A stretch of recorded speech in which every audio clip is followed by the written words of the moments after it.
Namo Phat. Thanks so much for joining me for our daily practice check-in. Listen, listen, listen. This wonderful sound calls us back to our true home.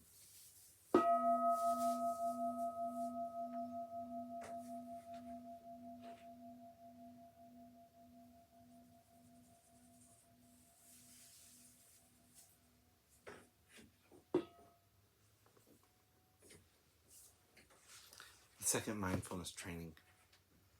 Aware of the suffering caused by exploitation, social injustice, stealing, and oppression, I vow to cultivate loving kindness and learn ways to work for the well-being of people, animals, plants, and minerals. I will practice generosity by sharing my time, energy, and material resources with those who are in real need.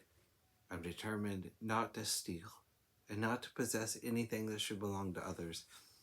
I will respect the property of others, but I will prevent others from profiting from human suffering or the suffering of other species on Earth.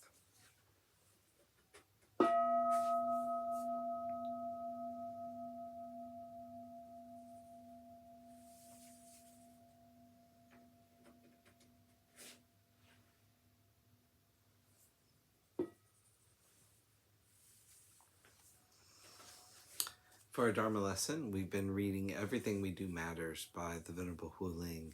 Today we're beginning Chapter 3, Vengeance. We read in the sutras how one year a conflict arose between two monks. It was a relatively small event that triggered the animosity, but it gradually split them and their fellow monks into two main groups. A smaller third group watched what was happening, but did not take sides. Members of each main group were convinced that they were right and that the other group was wrong. As the situation worsened, the two groups even began to practice separately. Growing increasingly concerned that the group conflict, some of the monks who did not take sides went to the Buddha and told him what was happening. He spoke to both groups and encouraged them to resume practicing harmoniously, to not be attached to their own viewpoints, and to try to understand those of others. But the situation continued to deteriorate. The Buddha was again asked to please try to reconcile the two opposing groups of monks. He went to the monastery and for a second time spoke of the need for peace and unity within the Buddhist community.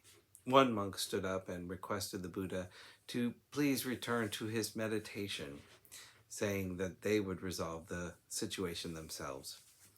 Once more, the Buddha asked the monks to stop fighting and to return to harmony. The same monk repeated what he had said, and in so doing, rejected the Buddha's guidance. The Buddha then told the monks about a series of events that took place long ago. King Brahmadatta ruled a large kingdom and commanded a strong army. King Dagiti, who ruled a smaller kingdom, heard that Brahmadatta was about to invade his kingdom. Knowing he could never defeat Brahmadatta's army and that many of his soldiers would lose their lives in a futile battle, King Dagiti felt it would be best if he and his queen fled. So they went into hiding in another city. A short time later, the queen gave birth to Prince Digavu. When the prince was older, King Dagiti began to fear what would happen if King Brahmadatta found all three of them. As a result, arrangements were made for the prince to live elsewhere. One day, the king and queen were recognized, captured, and taken to be executed. By chance, Prince Digavu was on his way to see his parents, whom he had not seen in a long time. He was about to rush to them when his father cried out, "Don't, my dear Digavu, be far-sighted. Don't be nearsighted. For vengeance is not settled through vengeance. Vengeance is settled through non-vengeance." The king repeated his warning 2 more times, adding that he was not deranged, and said that those with heart would understand what he meant.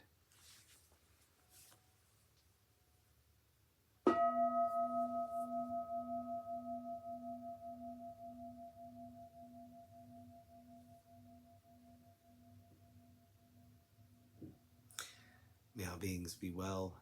May all beings be happy. May all beings be peaceful. Namo Adida Phat. Thanks so much for joining me today.